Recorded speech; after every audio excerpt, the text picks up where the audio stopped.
Chaos overtook France over the weekend as Marine Le Pen's National Rally Party was defeated in the second round of the elections, pushed out by a new centrist left alliance, the New Popular Front, only created 1 month ago, explains Sky News All-Star Gabriella Power. It comes as Marine Le Pen's National Rally Party was defeated in the second round of the French parliamentary elections, and the country's left-wing alliance, the New Popular Front, looks set to win after exit polling indicated it would win the most seats. Now, this alliance didn't even exist a month ago, but four parties came together to keep the far right out of power.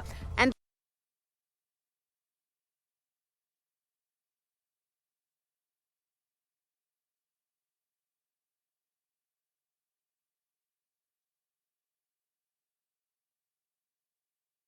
the New Popular Front has some extreme policies on immigration. And it's promised to scrap immigration reforms and set up a rescues agency for undocumented migrants to facilitate visa applications. The French electoral system has been put under the spotlight, with Sky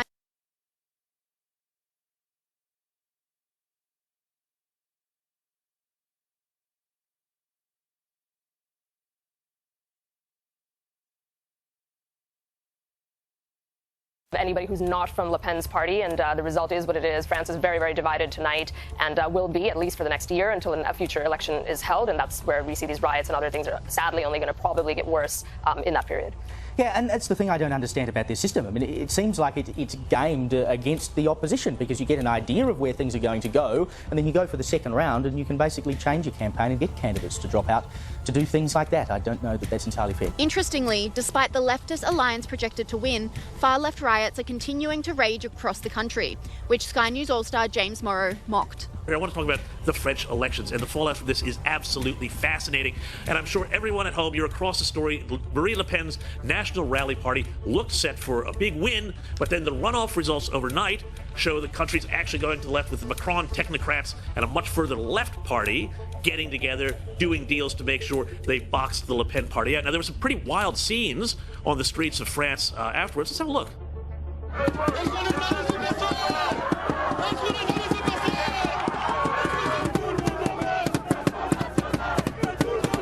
You gotta love the French left. They riot when they win, they riot when they lose, they riot on a day ending in Y.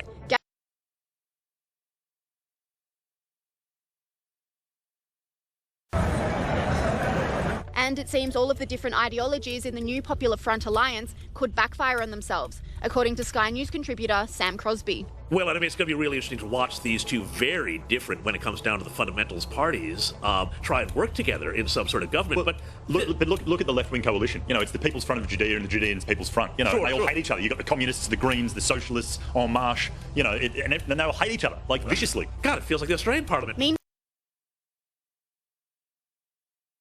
It's the People's Front of Judea and the Judeans' People's Front. You know, they all hate each other. You've got the communists, the Greens, the socialists, En Marche. You know, and they all hate each other, like, viciously. God, it feels like the Australian Parliament. Meanwhile, the world is watching the riot scenes unfold in horror and warning that the country will fall if far-left policies are implemented. Commentators have highlighted the trend of political polarisation emerging across the globe, particularly in the lead-up to the US election and the chaos surrounding the two nominees.